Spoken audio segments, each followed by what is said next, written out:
உங்களுக்கு அமைதி உரித்தாக. அன்பந்தர்களே, மரியணையின் ஓராண்டில் வீடியோ வழி விவிலிய வாசிப்பு திட்டத்தின் 191ஆம் நாளுக்கு உங்களை அன்புடன் வரவேற்கிறோம். இன்றைக்கி நம்ம 2 அரசர்களில் 25ஆம் அதிகாரமும் 2 குறிப்பேடில் 36ஆம் அதிகாரமும் நீதிமொழிகள் 9ஆம் அதிகாரத்தில் 1லிருந்து 6 வசனங்கள், வெறும் 6 வசனங்கள் மட்டும்தான். இன்னையோட நம்ம 2 அரசர்களையும் முடிக்கப் போகிறோம். 2 குறிப்பேடு அந்த புத்தகம் முழுசுமே நம்ம முடிக்கப் போகிறோம். அம்மாதிரி யோசிச்சு பாருங்களேன், நம்ம எவ்வளோ அழகாக பயணிச்சுட்டு வந்திருக்கிறோம் அப்படின்னு சொல்லி. ஆல்மோஸ்ட் கிட்டத்தட்ட இன்னொரு 9 நாள், ஒரு 9 நாளில் நம்ம 200ஆவது நாளை தொட போகிறோம். பாருங்கள், ஆல்மோஸ்ட் நமக்கு தெரிஞ்சிருச்சு பைபிள்னால் என்ன, ஆண்டவர் யார் அப்படின்றது கிட்டத்தட்ட தந்தையை என்னுடைய உள்ளத்தை நாம் தெரிந்து கொண்டோம். அதே போல் ஆண்டவர் இயேசு எப்படியெல்லாம் நிறைவு செஞ்சிட்ருக்கார் அப்படின்றத நம்ம கொஞ்சம் கொஞ்சமாக கற்றுக்கொண்டே வந்துகிட்ருக்கோம். இன்றைக்கி நம்ம பாருங்கள், கடைசியாக 3ஆம் முறையாக அந்த இஸ்ரேல் யூத மக்கள் இருக்கக்கூடிய அந்த மீதி எஞ்சிருக்கிறவங்க எல்லாரையும் மொத்தமாக நாடு கடத்திட்டு போகிறாரு. ஆண்டவருடைய இல்லம், சாலமன் கட்டின அந்த பிரம்மாண்டமான கோயில் தரைமட்டமாக்கப்பட போகிறது. நேற்று நம்ம பார்த்தோம், அது சூறையாடப்பட்டு விட்டது. உள்ளே இருக்கிற எல்லா அந்த புனிதமான பொருட்கள், அந்த பாத்திரங்கள் எல்லாத்தையுமே அவங்க சூறையாடிட்டு போயிட்டாங்க, திருடிட்டு. ஆனால் இன்றைக்கி அவருடைய இல்லத்தையே தரைமட்டமாக்க போகிறார்கள், எரிக்க போகிறார்கள். அன்பந்துகளை இணைச்சுட்டு 30ஆம் அதிகாரம் நம்ம ஏற்கனவே வாசித்தோம். 16லேருந்து 18 வசனங்கள் மோசே வழியாக ஆண்டவர் தெளிவாக கூறினார். It was a conditional covenant. நிபந்தனைக்குட்படுத்தப்பட்ட ஒரு உடன்படிக்கையில் தான் இஸ்ரேல் மக்கள் இணைஞ்சாங்க. ஆண்டவர் தெளிவாக சொல்கிறார், நீங்கள் என்னுடைய கட்டளைகளை கடைப்பிடிச்சு என்னை நீங்கள் முழு மனசோட அன்பு செஞ்சு என் வழியில் நடந்தீங்கன்னா நான் கொடுக்குற இடத்துல நீங்கள் இருப்பீங்க, இல்லைன்னா நீங்கள் நாடு கடத்தப்படுவீங்க. எக்ஸாக்டாக மோசே சொன்னது அப்படி இன்றைக்கி நடக்கிறது.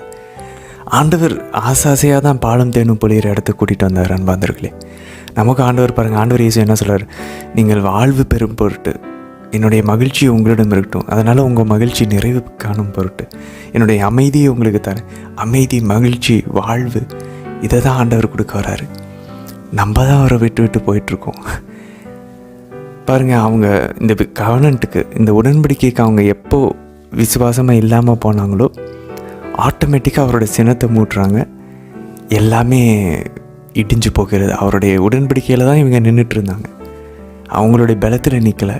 அந்த உடன்படிக்கையை இவங்க மீறும்போது அந்த பலன் அவங்கள விட்டு போகிறது.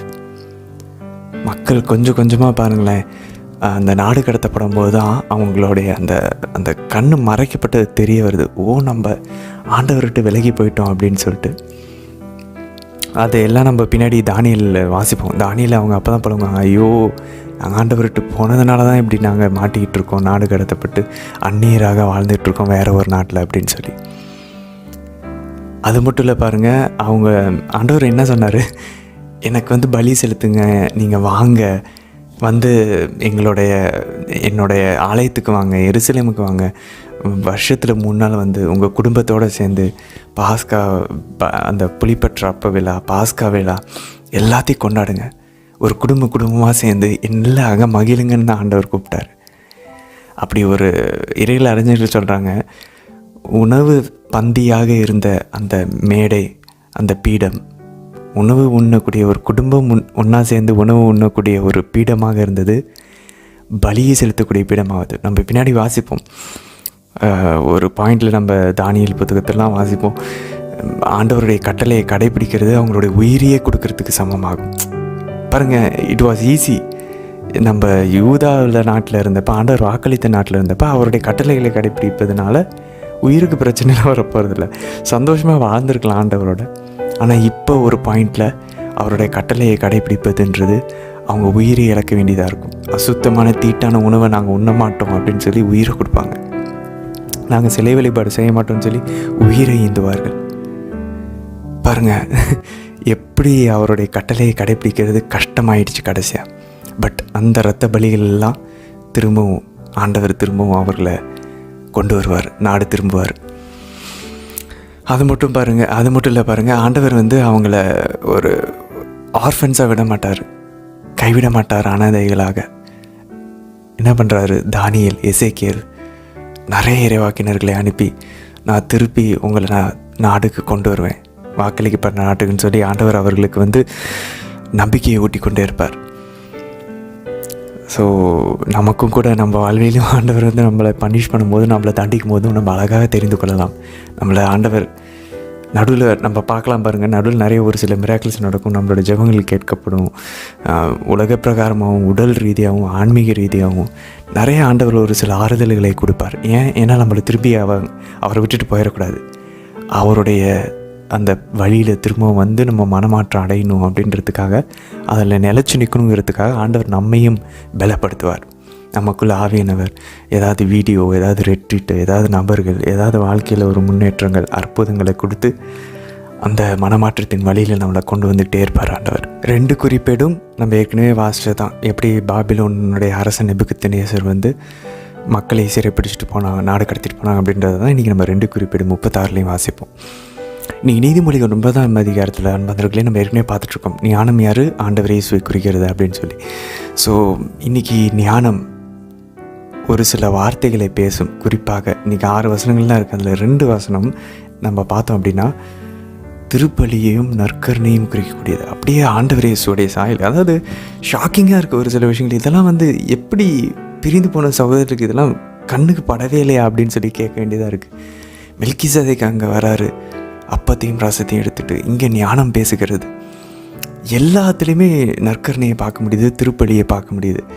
அப்புறம் எப்படி அதை வந்து விட்டுட்டு போனாங்கன்னு எனக்கு புரியவே இல்லை. பைபிள் எப்படி வாசிக்கிறோம் அப்படின்றதே எனக்கு புரியல. அதான் பாருங்கள், திருச்சபையை விட்டுட்டு, திருச்சபையின் தந்தையர்களை விட்டுட்டு நம்ம தனியாக பைபிள் எடுத்து வாசனம் எல்லாமே தப்பாக தான் புரிஞ்சுக்குவோம் போல்.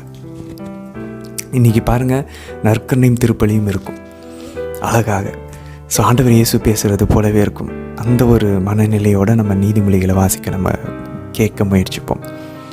இன்றைக்கி 3 கேள்விகள் அன்பார்ந்தவர்களே. முதல் கேள்வி, அந்த கடைசி மன்னன் செதக்கியா அப்படின்ற அந்த மன்னன் வந்து எந்த இடத்துல அவர்களை வந்து இந்த கல்தேயர்கள் வந்து அவங்கள கைப்பற்றுவார்கள்? அது எந்த இடம்னு கவனிங்க. ஏன்னா அந்த இடம் ரொம்ப ரொம்ப முக்கியமானது. அதான் ஃபர்ஸ்ட் கேள்வி. செகண்ட் கேள்வி, எத்தனை வருடங்கள் யூதர்கள் நாடு கடத்தப்பட்டு அந்த அந்நியர்களாக பாபிலோன் தேசத்தில் வாழ்ந்தார்கள்? அதுதான் 2வது கேள்வி. அது அந்த அந்த அந்த எத்தனை வருஷம் அப்படின்றத ஆண்டவர் எப்படி தீர்மானிக்கிறார்? எத்தனை வருஷம், அது ஏன் இத்தனை வருஷம் அப்படின்னு ஆண்டவர் தீர்மானித்தார்? அதுதான் 2வது கேள்வி. அது இன்றைக்கி 2 குறிப்பேடில் நமக்கு அந்த பதில் கொடுக்கப்படும்.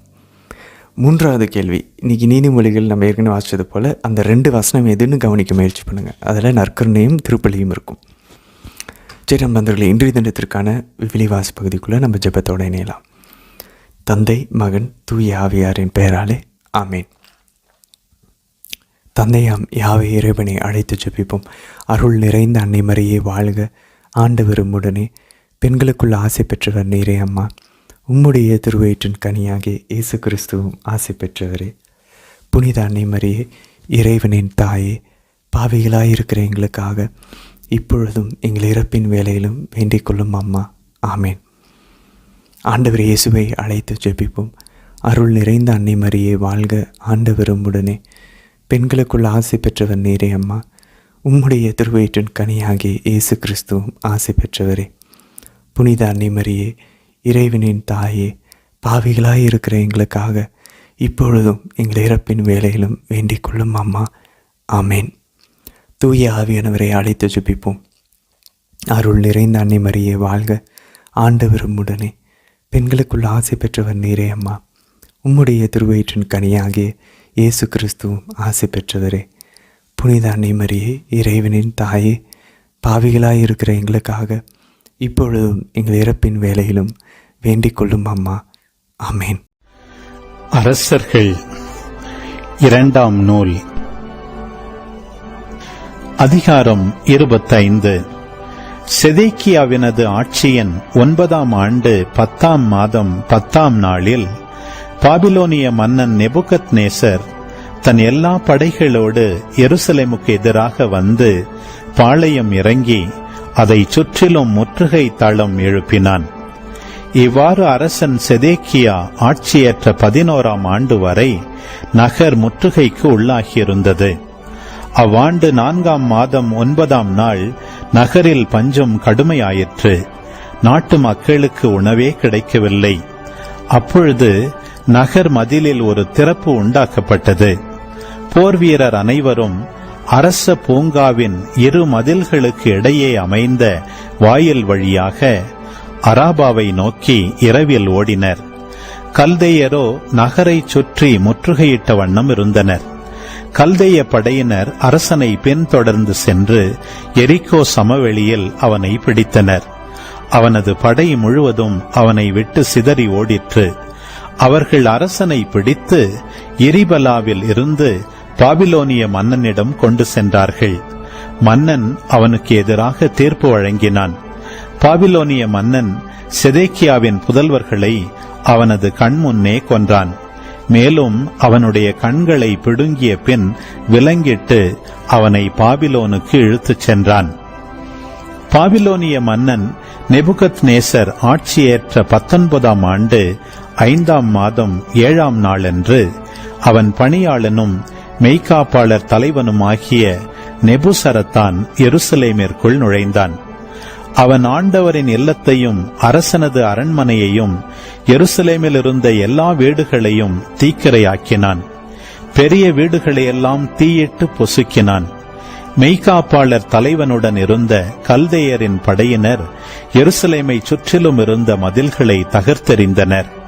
மெய்காப்பாளர் தலைவன் நெபுசரத்தான் நகரில் எஞ்சியிருந்த மக்களையும் பாபிலோனிய மன்னனிடம் சரணடைந்திருந்தவர்களையும் விடப்பட்டிருந்த கைவினைஞரோடு சேர்ந்து நாடு கடத்தினான். மெய்காப்பாளர் தலைவன் திராட்சை தோட்டங்களையும் வயல்களையும் கவனிக்கும் பொருட்டு நாட்டின் ஏழைகள் சிலரை அங்கேயே விட்டு வைத்தான். ஆண்டவரின் இல்லத்தில் இருந்த வெண்கல தூண்களையும் தள்ளுவண்டிகளையும் வெண்கல கடலையும் கல்தேயர் தூள் தூளாக்கி வெண்கலத்தை பாபிலோனுக்கு கொண்டு சென்றனர். சாம்பல் சட்டிகள், அள்ளு கருவிகள், அணைப்பான்கள், தூப கலசங்கள், திருப்பணிக்கு பயன்பட்ட வெண்கல பாத்திரங்கள் ஆகிய எல்லாவற்றையும் அவர்கள் கொண்டு போனார்கள். மேலும் வெள்ளியாலான நெருப்பு சட்டிகளையும் பலிக்கிண்ணங்களையும் மெய்காப்பாளர் தலைவன் எடுத்துச் சென்றான். சாலமோன் ஆண்டவரின் இல்லத்திற்கென்று செய்திருந்த இரு தூண்கள், வெண்கல கடல், தள்ளுவண்டிகள் ஆகிய இவற்றின் வெண்கலம் நிறுத்தும் ஆளாது. முதல் தூண் உயரம் 18 முழம். அதன் உச்சியில் 3 முழ உயரமுள்ள வெண்கல போதிகை ஒன்று இருந்தது. போதிகையைச் சுற்றிலும் வலை பின்னலும் மாதுளம் பழ வடிவங்களும் வெண்கலத்தில் செய்யப்பட்டிருந்தன. 2ஆம் தூணும் அவ்வாறே வலை பின்னல் வேலைப்பாடு கொண்டிருந்தது. தலைமை கூறு செராயாவையும் துணை கூறு செப்பனியாவையும் காவலர் மூவரையும் மெய்காப்பாளர் தலைவன் சிறைபிடித்தான். போர் வீரர்களில் தலைமை அதிகாரியையும் நகரில் இருந்த அரசவையோருள் 5வரையும் படை தேர்வு மற்றும் பயிற்சி அலுவலரின் செயலரையும் நகருள் கண்ட பொதுமக்களுள் 60 பேரையும் அவன் நகரினின்று கடத்தினான். மெய்காப்பாளர் தலைவன் நெபுசரத்தான் அவர்களை பிடித்து எரிபலாவில் இருந்த பாபிலோனிய மன்னனிடம் கொண்டு சென்றான். பாபிலோனிய மன்னன் ஆமாத்து நாட்டின் எரிபலாவில் இவர்களை வதைத்து கொன்றான். இவ்வாறு யூத மக்கள் தங்கள் சொந்த நாட்டினின்று கடத்தப்பட்டார்கள். மேலும் பாபிலோனிய மன்னன் நெபுகத்நேசர் சிறைப்பிடிக்காது யூதா நாட்டில் விட்டு வைத்திருந்த மக்களுக்கு கெதலியாவை ஆளுநனாக நியமித்தான். இவன் சாப்பானின் மகன் அகீகாமின் புதல்வன். பாபிலோனிய மன்னன் கெதலியாவை ஆளுநனாக நியமித்த செய்தியை படைத்தலைவர்களும் அவர்களோடு இருந்த வீரர்களும் கேள்விப்பட்டனர். எனவே நெத்தனியா மகன் இஸ்மயேல், காரையாகு மகன் யோகனான், நெட்ரோபாவை சார்ந்த தன்குமத்து மகன் செராயா, மாக்காவை சார்ந்த யாசனியா ஆகியோர் தம் ஆள்களுடன் மிஸ்பாவிலிருந்து கெதலியாவிடம் வந்தனர். கெதலியா அவர்களையும் அவர்களின் ஆள்களையும் நோக்கி, கல்தேய அலுவலர்களுக்கு நீங்கள் அஞ்ச வேண்டாம். உங்கள் நாட்டில் இருந்து கொண்டே பாபிலோனிய மன்னனுக்கு பணிவிடை செய்யுங்கள், அது உங்களுக்கு நல்லது என்று ஆணையிட்டு கூறினான். 7ஆம் மாதத்தில் அரச குலத்தை சார்ந்த எலிசாமாவின் புதல்வனான நெத்தனியா மகன் இஸ்மயேல் 10 ஆள்களுடன் வந்து கெதலியாவையும் அவனுடன் மிஸ்பாவில் இருந்த யூதரையும் கல்தேயரையும் தாக்கிக் கொன்றான். அப்பொழுது மக்கள் யாவரும் சிறியோர் முதல் பெரியோர் வரை கல்தேயர்களுக்கு அஞ்சி தங்கள் படைத்தலைவர்களோடு எகிப்துக்கு ஓடிப்போனார்கள். யூதா அரசன் யோயாக்கினுடைய அடிமைத்தனத்தின் 37ஆம் ஆண்டு 12ஆம் மாதம் 27ஆம் நாளன்று, அதாவது பாபிலோனிய மன்னன் எபெல் மெரோதாக்கு ஆட்சியேற்ற ஆண்டில், யூதா அரசன் யோயாக்கியனை தலை நிமிரச் செய்து சிறையினின்று விடுவித்தான். அவன் யோயாக்கியனுடன் கனிவாய் பேசி பாபிலோனில் தன்னோடிருந்த அரசர்களுக்கு இல்லாத சிறப்பை அவனுக்கு அளித்தான். எனவே யோயாக்கின் தன் சிறை உடைகளை களைந்தெறிந்தான். அவன் தன் வாழ்நாள் எல்லாம் அரசனுடன் தவறாது விருந்துண்டு வந்தான். அவனுடைய அன்றாட தேவைகளுக்காக அவன் வாழ்நாள் முழுவதும் மன்னனால் அவனுக்கு ஒவ்வொரு நாளும் செலவுப்படி வழங்கப்பட்டு வந்தது. குறிப்பேடு 2ஆம் நூல், அதிகாரம் 36. பின்னர் நாட்டு மக்கள் யோசியாவின் மகனான யோவகாசை அவருக்கு பதிலாக எருசலேமில் அரசனாக்கினர். யோவகாசு அரசனான போது அவனுக்கு வயது 23. அவன் எருசலேமில் 3 மாதங்கள் ஆட்சி செய்தான். எகிப்திய மன்னன் அவனை எருசலேமில் பதவியிலிருந்து நீக்கிய பின் 4000 கிலோகிராம் வெள்ளியும் 40 கிலோகிராம் பொன்னும் கப்பமாக செலுத்துமாறு மக்களுக்கு ஆணையிட்டான். எகிப்திய மன்னன் யோவகாசின் சகோதரன் எலியாக்கிமிற்கு யோயாக்கிம் என்று பெயர் மாற்றம் செய்து அவனை யூதாவுக்கும் எருசலேமுக்கும் அரசனாக்கினான். பின்பு நெக்கோ யோவகாசை எகிப்துக்கு இட்டுச் சென்றான். யோயாக்கிம் அரசனான போது அவனுக்கு வயது 25. அவன் எருசலேமில் 11 ஆண்டுகள் ஆட்சி செய்தான். அவன் கடவுளாம் ஆண்டவரின் பார்வையில் தீயனவே செய்தான். பாபிலோனிய மன்னன் நெபுகத்நேசர் அவனுக்கு எதிராக படையெடுத்து வந்து அவனை வெண்கலச் சங்கிலிகளால் கட்டி பாபிலோனுக்கு சிறைப்பிடித்துச் சென்றான். அத்துடன் ஆண்டவரின் இல்லத்து பாத்திரங்கள் சிலவற்றை நெபுகத்நேசர் பாபிலோனுக்கு எடுத்துச் சென்று அங்கேயுள்ள தனது அரண்மனையில் வைத்துக் கொண்டான். யோயாக்கீமின் பிற செயல்களும் அவன் செய்த அருவருப்பானவையும் அவனுக்கு எதிராய் காணப்பட்டவை யாவும் இஸ்ரேல் யூதா அரசர்களின் குறிப்பேட்டில் எழுதப்பட்டுள்ளன. அவனுக்கு பின் அவன் மகன் யோயாக்கின் அரசனானான். யோயாக்கின் அரசனான போது அவனுக்கு வயது 8. எருசலேமில் அவன் 3 மாதம் 10 நாள்களே ஆட்சி செய்து ஆண்டவரின் பார்வையில் தீயனவே செய்தான். ஆதலால் அவ்வாண்டின் இறுதியில் மன்னன் நெபுகத்நேசர் தனது படையை அனுப்பி கைதியான அவனையும் அவனுடன் ஆண்டவரின் இல்லத்தில் இருந்த விலையுயர்ந்த பாத்திரங்களையும் கொண்டு வரச் செய்தான். பின்பு அவன் சிற்றப்பன் செதேக்கியாவை அவனுக்கு பதில் யூதா எருசலேமுக்கு அரசனாக்கினான். செதேக்கியா அரசனான போது அவனுக்கு வயது 21. அவன் எருசலேமில் 11 ஆண்டுகள் ஆட்சி செய்தான். அவன் கடவுளாம் ஆண்டவரின் பார்வையில் தீயனவே செய்தான். ஆண்டவர் பெயரால் பேசிய இறைவாக்கினர் எரேமியா முன் தன்னையே தாழ்த்திக் கொள்ளவில்லை. கட்டுப்பட்டிருப்பதாக கடவுளின் பெயரால் தன்னை ஆணையிடச் செய்த நெபுகத்நேசருக்கு எதிராக இவன் கலகம் செய்து இஸ்ரேலின் கடவுளாம் ஆண்டவரை பின்பற்றாமல் இருமாப்புற்று தனது இதயத்தை கடினப்படுத்திக் கொண்டான். அதுபோல் குருக்களின் தலைவர்களும் மக்களும் வேற்றினத்தாரின் அனைத்து அருவருப்புகளையும் தொடர்ந்து செய்து உண்மையற்றவர்களாய் ஆண்டவர் தமக்காக எருசலேமில் தூய்மையாக்கியிருந்த திருக்கோவிலை மேலும் தீட்டுப்படுத்தினர். அவர்கள் மூதாதையரின் கடவுளாம் ஆண்டவர் தம் மக்களின் மீதும் தம் உறைவிடத்தின் மீதும் இரக்கம் கொண்டு தம் தூதர்களை மீண்டும் மீண்டும் அவர்களிடம் அனுப்பினார். ஆனால் அவர்கள் கடவுளின் தூதர்களை ஏளனம் செய்து அவர் தம் வார்த்தைகளை புறக்கணித்து அவர் தம் இறைவாக்கினர்களை இழித்துரைத்தனர்.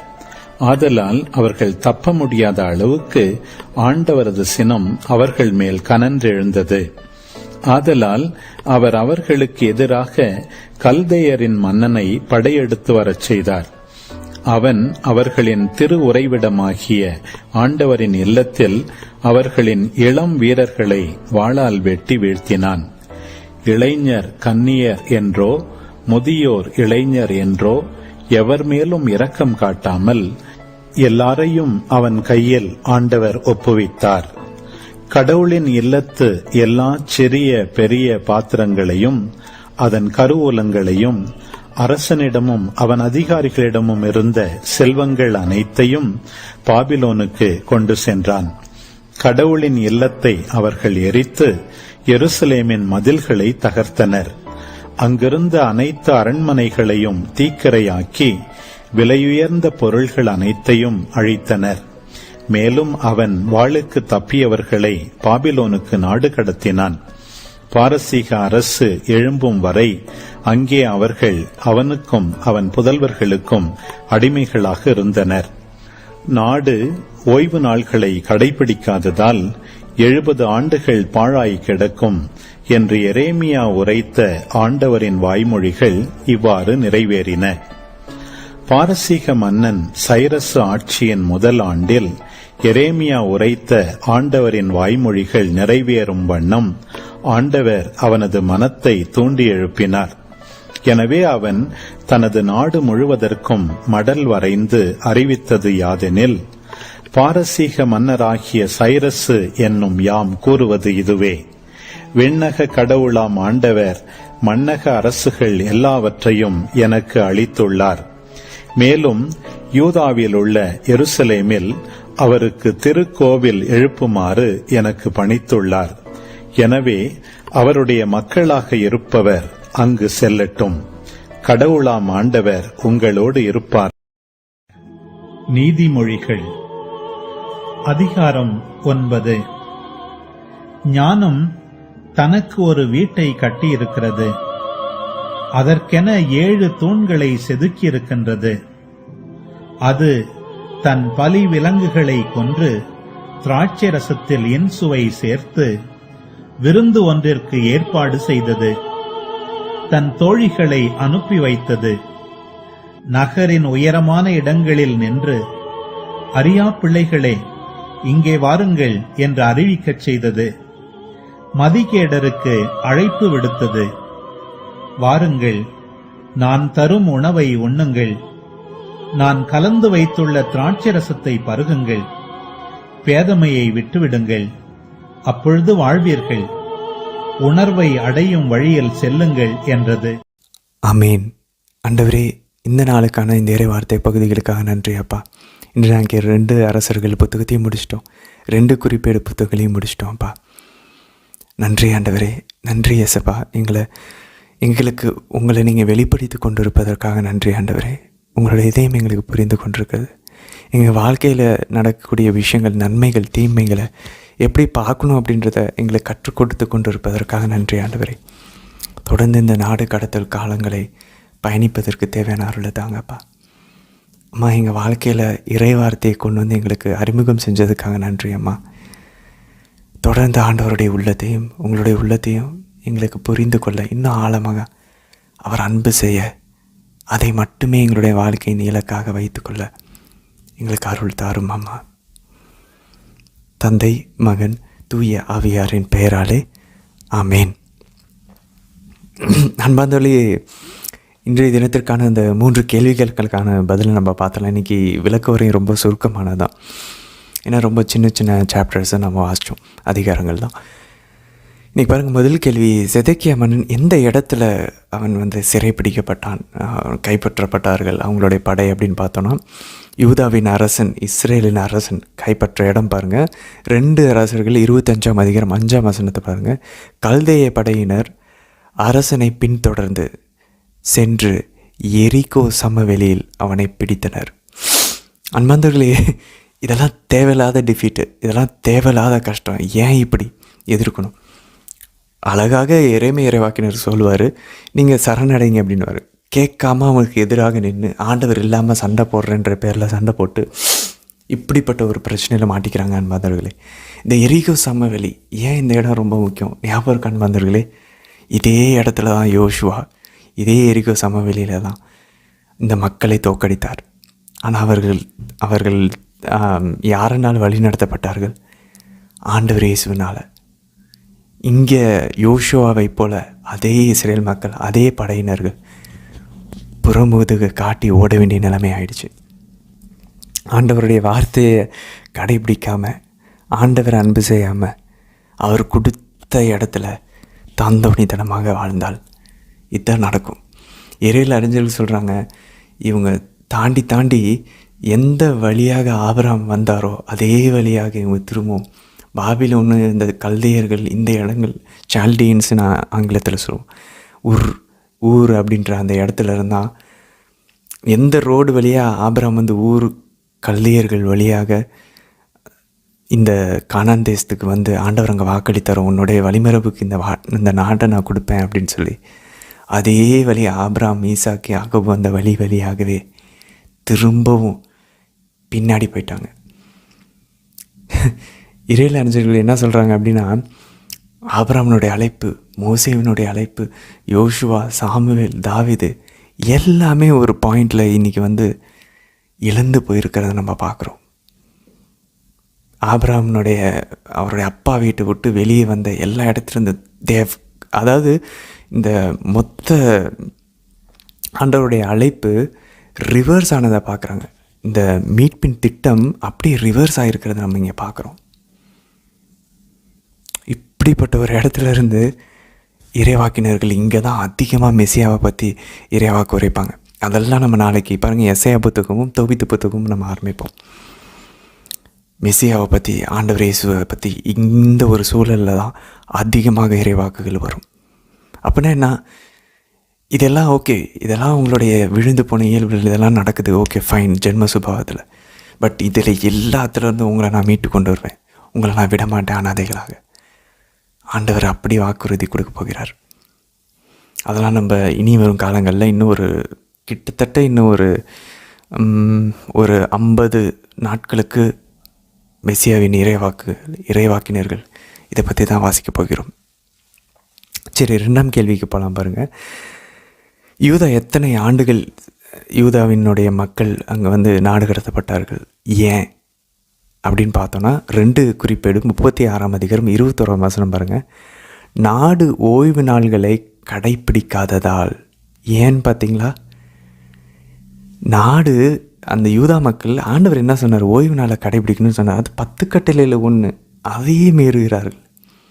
70 ஆண்டுகள் பாலாக கிடக்கும் என்ற எரேமியாவின் அவர் உரைத்த ஆண்டவரின் வாய்மொழிகள் இவ்வாறு நிறைவேறினர். அப்போ பாருங்களேன், 70 வருஷம் இவங்க ஓய்வு ஆண்டுகளை வந்து கடைபிடிக்கல, ஓய்வு நாட்களை. அப்படின்னா யோசிச்சு பாருங்களேன், கிட்டத்தட்ட இவங்க வந்து உள்ளே சேர்ந்ததுலேருந்தே இவங்க எதுவுமே பண்ணலன்னு நினைக்கிறேன். ஒரு வாரமும் ஓய்வு நாள் கடைபிடிச்சிருக்கணும். அப்போ யோசிச்சு பார்ப்போமே, 70 ஆண்டுகள் அப்படின்னாக்க இப்போது 2 பாசிபிலிட்டி இருக்குது அன்பாந்தவர்களே. ஆண்டவர் என்ன சொல்கிறாரு, 2 விதமான ஓய்வு நாள்களை கடைபிடிக்க சொல்கிறார். ஒன்று ஓய்வு வாரங்கள், இன்னொன்று வந்து ஓய்வு ஆண்டுகள். அப்போது ஒவ்வொரு வாரமும் அந்த 7ஆம் நாள் வந்து உங்களுக்கு ஓய்வு நாளாக இருக்கும். அதாவது அவங்களுக்கு சனிக்கிழமை, நமக்கு ஆண்டவர் உயிர் தெழுந்ததுனால நம்ம முதல் நாள் ஞாயிற்றுக்கிழமைகளை வந்து நம்ம வாரத்தின் முதல் நாளை வந்து ஆண்டவர் உயிர் தெழுந்த நாளை நம்ம ஓய்வு நாளாக கடைபிடிக்கிறோம். அது நம்ம எல்லாருக்குமே தெரியும். ஸோ 70 ஆண்டுகள் இவங்க வந்து நாடு கடத்தப்பட்டாங்கன்னா 70 ஆண்டுகளில் ஃபஸ்ட் நம்ம வந்து ஆண்டவர் என்ன சொன்னார், ஒவ்வொரு 7ஆம் ஆண்டும் ஓய்வு ஆண்டாக இருக்கணும். ஒவ்வொரு 7ஆம் நாள் ஓய்வு நாள். அப்படி ஒரு வருஷம் நம்ம போகணும். 7ஆவது வருஷம் வரும்போது அந்த வருஷமே ஓய்வு ஆண்டாக இருக்கணும். அந்த ஆண்டு ஃபுல்லாக எந்த வேலையும் செய்யக்கூடாதுன்னு வரும். ஸோ இவங்க வந்து 2யுமே மீறி இருக்க வாய்ப்பு இருக்குது. இப்போ அப்படி வச்சு பார்த்தோம் அப்படின்னாக்க இவங்க 70 ஆண்டுகள், ஒரு வருஷத்துக்கு வந்து கிட்டத்தட்ட 52 வாரங்கள் உண்டு. அப்போ 52 ஓய்வு நாள்களை வந்து இவங்க கடைபிடிக்கல. அப்படி பார்த்தோன்னா இவங்க வந்து 70 ஆண்டுகளுக்கு வந்து இவங்க கடைபிடிக்கல அப்படின்னா அப்போ 52 இன்ட்டு 70 போட்டோம் அப்படின்னாக்க கிட்டத்தட்ட 490 ஆண்டுகள் வரும், கிட்டத்தட்ட 500 ஆண்டுகள். அதே போல் 7 ஆண்டுகளை வச்சுக்கோமே, ஒவ்வொரு 7வது ஆண்டும் ஓய்வு ஆண்டாக இருக்கணும். அந்த மாதிரி ஓய்வு ஆண்டுகளை இவங்க கடைபிடிக்கல அப்படின்னா 70 ஆண்டுகள் இவங்க வந்து நாடு கடத்தப்பட்டாங்க அப்படின்னா, அப்போ யோசிச்சு பார்ப்போமே, 70 ஆண்டுகளை வந்து நம்ம இன்ட்டு 7 போட்டுக்குவோம். அப்போ எத்தனை வருது? 490 ஆண்டுகள். இப்போ 70 ஆண்டுகளில் ஒவ்வொரு ஆண்டும் இவங்களுக்கு ஒரு ஓய்வு ஆண்டாக இருந்திருக்கணும், இவங்க கடைப்பிடிச்சிருக்கணும். இவங்க கடைப்பிடிக்கல. அப்போ அதை எடுத்து நம்ம மல்டிப்ளை பண்ணி பார்த்தோன்னா, பெருக்கி பார்த்தோன்னா 70 ஆண்டுகள் இன்ட்டு 7 போட்டோம் அப்படின்னாக்க மொத்தமாக நமக்கு வந்து 490 ஆண்டுகள் வருகிறது. அப்போ பாருங்கள், கிட்டத்தட்ட 500 வருஷம் முன்னாடி போனோம். இவங்க எப்போ நாடு கடத்தப்பட்டாங்க? ஆண்டவர் இயேசுக்கு ஒரு 500 வருஷம் முன்னாடி, கிமு 500களில் பாபிலோனியர்கள் வந்து இவங்களை வந்து நாடு கடத்திட்டு போகிறாங்க. அப்போ அதுக்கு ஒரு 500 வருஷம் முன்னாடி போய் இப்போ பார்த்தோம் அப்படின்னா கிட்டத்தட்ட கிமு 1000கள். யார் அந்த டைமில் இருந்தால்? சவுலின் ஆட்சி காலங்கள். அப்படின்னா கிட்டத்தட்ட யோசுவாவின் காலங்களில், நீதித்தலைவர் காலங்களில் இவங்க அந்த ஓய்வு நாளை கடைப்பிடிச்சதுக்கப்புறம் இவங்க ஓய்வு ஆண்டையும் கடைப்பிடிக்கல, ஓய்வு நாளையும் கடைப்பிடிக்கல. இந்த அரசர்கள் காலம் ஃபுல்லுமே அதை மேக்கப் பண்ணுறதுக்கு, அதை வந்து அதுக்கு பரிகாரமாக தான் இவங்க அந்த எக்ஸாக்ட் ஆண்டுகளை இவங்க வந்து ஆண்டவர் நாடு கடத்தப்பட்டிருக்கார். நாடு வந்து ஓய்வு காணுகிறது, நிலம் ஓய்வு பெறுகிறது. அப்போ பாருங்களேன் அன்பர்களே, ஆண்டவர் பாருங்கள், அப்போ எவ்வளவு அந்த கணக்கில் முதல்கொண்டு அவரை வந்து தெளிவாக இருக்கிறார் எல்லாத்துலேயுமே. அப்போ நம்மளுடைய பாவங்கள்லேயும் பாருங்களேன், நம்ம அந்த மாதிரி பாவங்கள் ஆண்டவருக்கு எதிராக எத்தனை செஞ்சுருப்போம், எத்தனை எண்ணிக்கை முதல் கொண்டு, அதனுடைய வீரியம், அதோடைய எண்ணிக்கை, இதெல்லாம் யோசித்து பார்த்தோன்னா ரொம்ப ஷாக்கிங்காக இருக்குது. அப்போ நம்ம எவ்வளோ பரிகாரங்கள் செய்ய வேண்டியிருக்கு, நம்ம பாட்டுக்கும் உலக விஷயங்களில் மாட்டிகிட்ருக்கோம் அன்பர்களே. இதை செய்ய ஆரம்பித்தா ஆக்சுவலாக உலக வாழ்க்கையே நமக்கு பிரச்சனையாகவே இருக்காது. நம்ம ஆன்மீக வாழ்க்கையை பார்க்க ஆரம்பிச்சிட்டோன்னா லைட்டாக பயமாக இருக்கும், ஐயோ அதே தான் ஆயிரும் அப்படின்னு சொல்லி. ஆனால் அந்த பயத்தை கடந்து, அந்த தாத்தான் கொடுக்குற பயத்தை கடந்து வந்துட்டோன்னா, நம்ம ஆன்மாவை நம்ம வந்து கவனிக்க ஆரம்பிச்சிட்டோன்னா சுற்றி இருக்கிற உலக வாழ்க்கை சந்தோஷமாக இருக்கும். துன்பங்கள் பிரச்சனைகள் வந்தாலும் ஆண்டவர் கூட இருக்கிறாருன்ற அந்த ஒரு உணர்வு இருக்கும்.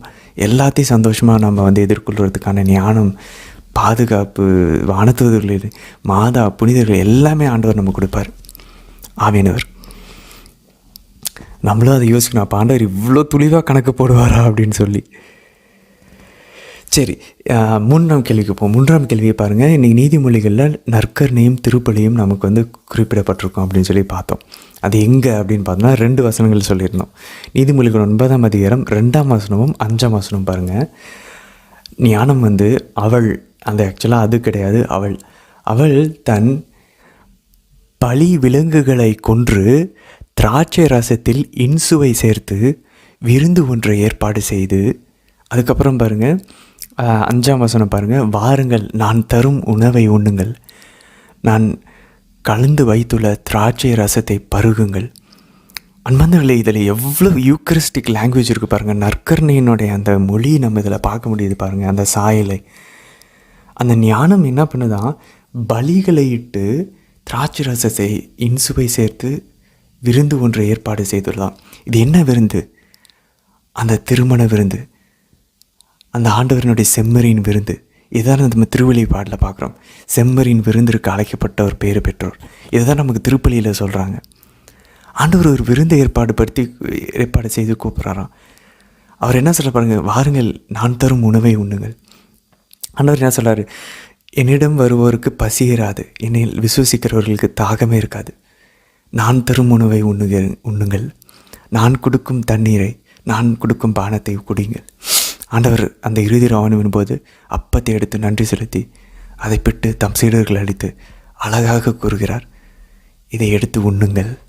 பாருங்கள், ஞானம் இங்கே கூப்பிடுது, அங்கேயும் ஆண்டவர் இயேசுவை நிறைவு செய்கிறார். அப்போ இது பாருங்கள், குறிப்பாக புனித சிப்ரியன் கார்த்தேஜ் நகரினுடைய ஆயராக இருந்தவர். ஆப்பிரிக்காவில் இருக்கக்கூடிய கார்த்தேஜ் நகரினுடைய ஆயர், கிபி 200களில் வாழ்ந்தவர். ரொம்ப அழகான ஒரு புனிதர், அழகான மனமாற்றம் அடைந்த ஒரு புனிதர் சிப்ரியன், செயின்ட் சிப்ரியன். அவர் அழகாக குறிக்கிறார், தூய ஆவியினர் சாலமன் வழியாக இந்த நீதிமொழிகளில் ஆண்டவர் இயேசுவின் முன்னடையாளமாக ஞானத்தை இங்கே வந்து நம்ம குறிக்கிறாராம்.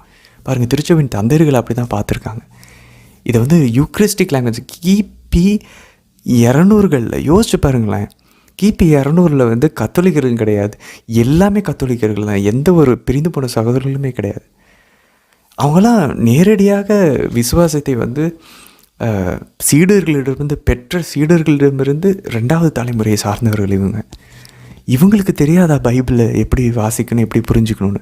அவங்க புரிஞ்சுக்கிறாங்க. இந்த ஞானம் வந்து ஆண்டவர் இயேசுவை குறிக்குது. பாருங்கள், ஞானம் வந்து திராட்சை ரசத்தை கலந்து வைத்திருக்கிறது. அவர் வந்து அப்பத்தை உண்ணுகிறார், பிரெட் அண்ட் ஒயின். மெல்கிசேதேக்கு ஆபிரகாம் கிட்ட மெல்கிசேதேக்கின் முறைப்படி ஆண்டவர் இயேசு என்றென்றும் குருன்னு சொல்லி நமக்கு புதிய ஏற்பாட்டில் குறிப்பிடப்பட்டிருக்கு. ஆபிரகாம்கிட்ட மெல்கிசேதேக்கு எதை கொண்டு வர்றார்? நம்ம தொடக்க நூலில் வாசித்தோம், அப்பமும் ரசமும். இங்கே ஆண்டவர் இயேசுவும் அதே மெல்கிசேதேக்கின் முறைப்படி அப்பத்தை ரசத்தை எடுத்து தன் உடலாகிறார். அவர் பாருங்கள், பலி விலங்குகளை ஞானம் வந்து பலியிட்டு தான். அங்கே விலங்குகளை பலியிடுதுன்றாங்க. அது எதனுடைய முன்னடையாளம்? ஆண்டவர் இயேசுவின் உடலையும் இரத்தத்திற்கான முன்னடையாளம். ஆண்டவர் இயேசு தன் உடலையும் இரத்தத்தையும் பலியிட்டு அதை திராட்சை ரசத்தில் கலந்து அதை தன் திராட்சை ரசமாக நமக்கு கொடுக்குறார், தன் இரத்தமாக. அப்புறம் அந்த உணவு பாருங்கள், அப்பத்தை எக்ஸாக்டாக பார்த்தோன்னா நான் தரும் அப்பத்தை உண்ணுங்கள் இருக்கும். ஈட் மை பிரெட், திராட்சை ரசத்தை பருகுங்கள் அப்படின்ட்டுருக்கு. எவ்வளோ அழகாக இருக்குது பாருங்கள் அன்பர்களே. சரி, நம்ம இதெல்லாம் பிரிந்து போன சகோதரர்களுக்கு எடுத்து சொல்லணும், வேறு வழி இல்லை. அதுக்கப்புறம் பாருங்கள், 2 அரசர்கள் 25ஆம் அதிகாரத்தில் பாருங்கள், 7ஆம் வசனம்.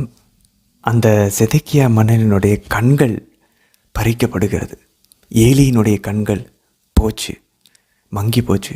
சிம்சோனுடைய கண்கள் பறிக்கப்பட்டுச்சு. அன்பர்களே, யார் யாரெல்லாம் ஆவிக்குரிய வாழ்க்கையில் பார்வையற்றவர்களாக வாழ்கிறார்களோ அவங்க ஃபிசிக்கலாக அவங்க கண்ணு போனதுக்கப்புறம் நம்ம ஏற்கனவே பார்க்குறோம், கண்ணு தெரிய ஆரம்பிக்குது.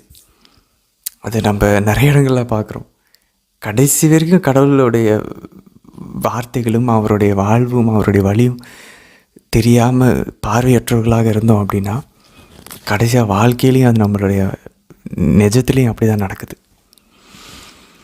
பாருங்கள், 2 குறிப்பீடு 36ஆம் அதிகாரம் 13ஆம் வசனம் பாருங்கள். இஸ்ரேலின் கடவுளாம் ஆண்டவரை பின்பற்றாமல் இருமார்புற்று தனது இதயத்தை கடினப்படுத்தி கொண்டான் அந்த செதேக்கியா மன்னன். அந்த மன்னன்கள் பாருங்களேன், அந்த இருமாப்புற்றுன்னு இருக்க இடத்துல ஆக்சுவலாக பார்த்தோன்னா வணங்கா கழுத்து, இருதயம் கல்லான இதயம், கழுத்து வணங்காத கழுத்து. இது எங்கே நம்ம வாசித்தோம்? விடுதலை பயணத்தில் இவங்க பொற்கன்றுகுடிகளை வணங்கினப்போ ஆண்டவர் கோரின அதே வார்த்தை. இவங்க வணங்கா கழுத்து உள்ள மக்களாக இருக்காங்க, கல் நெஞ்சம் கொண்டவர்களாக இருக்காங்க. திரும்பவும் அதே பண்ணிட்டாங்க அன்பாந்தவர்களே, திரும்பவும் அதே சிலை வெளிப்பாடுக்கு போய் நம்மளும் எத்தனை முறை அந்த மாதிரி இருமாறு போட்டிருக்கோம். அப்போ பாருங்களேன், இருமாப்பு தான் நம்மளுடைய பிரச்சனையாக இருக்குது. ஆண்டவர் அதனால சில சமயம் நம்மளை பாவங்களை விளை வைக்கிறாரு. அந்த ப்ரைடு ஒட்டையணும், அவரை நம்ம பார்க்கணும். ஆண்டவரை போல் சாந்த குணமும் தாழ்ச்சியும் உடையவர்களாக மாறணும். அவருடைய இதையும் நம்மளுடைய இதையும் ஒன்றா இருக்கணும். மாதா தான் நமக்கு இதில் ஹெல்ப் பண்ண முடியும். ஜெபமாலை தான் நமக்கு உதவும். அதுக்கப்புறம் பாருங்கள், 15லேருந்து 16 வசனங்களில் ஆண்டவருடைய அன்பு பாருங்கள். அவர்கள் மூதாதையரின் கடவுளாம் ஆண்டவர் தம் மக்களின் மீது தம் உறைவிடத்தின் மீதும் இரக்கம் கொண்டு தம் தூதர்களை, அதாவது இறைவாக்கினர்களை மீண்டும் மீண்டும் அவர்களிடம் அனுப்பினார். ஆனால் இவங்க என்ன பண்ணாங்க? 16ஆம் வசனம் பாருங்கள். ஆனால் அவர்கள் கடவுளின் தூதர்களை ஏளனம் செய்து அவர்களை வார்த்தைகளை புறக்கணித்து அவர்களுடைய இறைவாக்கினர்களை இழித்துரைத்தார்கள். அதனால் அவர்கள் தப்ப முடியாத அளவுக்கு ஆண்டவர்களின் சினம் அவர்கள் மேல் அப்படி தணலூற்ற எரிஞ்சிச்சு அப்படின்னு சொல்லி வாசிக்கிறோம். அன்பாந்தவர்களே, ஆண்டவர் நம்மளோட வாழ்விலும் இந்த மாதிரி நம்ம மேலே இரக்கம் கொண்டு நம்மளுடைய உறைவிடம், நம்மளுடைய உடல் தான் அவருக்கு உறைவிடம். இறக்கமுற்ற ஆண்டவர் நம்மளை நிறைய வகையில் ரீச் பண்ண ட்ரை பண்ணிட்டு தான் இருக்கார். We have to respond. நம்ம கொடுக்கப்பட்டிருக்கார்களுக்கு முடிஞ்சளவு விசுவாசமாக இருக்க ட்ரை பண்ணுவோம். முடிஞ்சளவு நம்ம வாழ்க்கையை திருப்ப ட்ரை பண்ணுவோம். அதுக்கப்புறம் பாருங்கள், 22லேருந்து 23 வசனங்கள். யூதர்கள் எருசலேமிற்கு திரும்புமாறு சைரஸ் கட்டளையிட்டான்.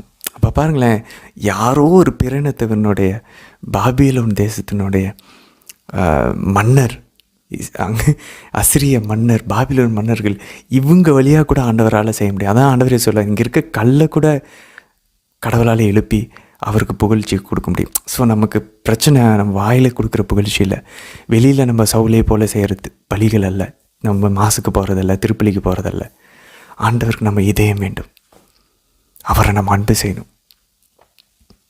சிப்ரஸ் மன்னன் பாருங்கள், அவருடைய ஆவியையும் ஆண்டவரால் தூண்ட முடியும். ஆண்டவர் யாரை வேணாலும் தூண்டலாம் அவரை பயன்படுத்துறதுக்கு. ஸோ நம்ம எந்த வகையிலையும் அப்படியே தேர்ந்தெடுக்கப்பட்டவர்கள் நம்ம சொல்ல முடியாது. நம்ம உள்ளம் அவருக்கு உகந்ததாக இருக்கா, அல்டிமேட்டாக அது இருந்துச்சுன்னா ஆண்டவர் நம்மையும் எடுத்து பயன்படுத்துவார். அதுக்கப்புறம் பாருங்கள், இன்றைக்கி திருப்பாடல் நீதிமொழிகள் 9ஆம் அதிகாரம் 1ஆம் வசனம் பாருங்கள்.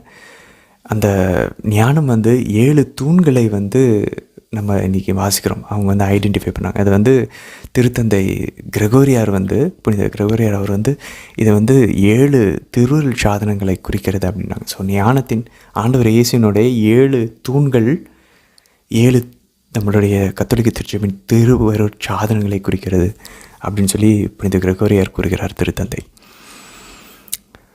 சரி அன்பர்களே, தொடர்ந்து பயணிக்கலாம். நாளையிலிருந்து நம்ம நாடு கடத்தலினுடைய அந்த எசேயா இறைவாக்கினர் தோபித்து புத்தகங்களை ஆரம்பிப்போம். தோபித்து எனக்கு ரொம்ப பிடிச்ச புத்தகம். நம்ம அதை பற்றி நாளைக்கு முன்னுரையில் பார்ப்போம். எசேயா புத்தகத்தை பற்றியும் தோபித்து பற்றியும். இந்த இறைவாக்கினர்கள் முடியும் போது நம்ம இன்னொரு மெசியாவின் சந்திப்பு முனைக்கு வருவோம். கிட்டத்தட்ட இன்னொரு 50 நாட்கள் நம்ம பயணிக்க போகிறோம். 50-60 நாட்கள், 2 மாதம் இறைவாக்கினர்களோடு தான் இருப்போம். சரி அன்பர்களே, நாளை தினத்திற்கான வீடியோவில் சந்திக்கலாம். ஆமேன்.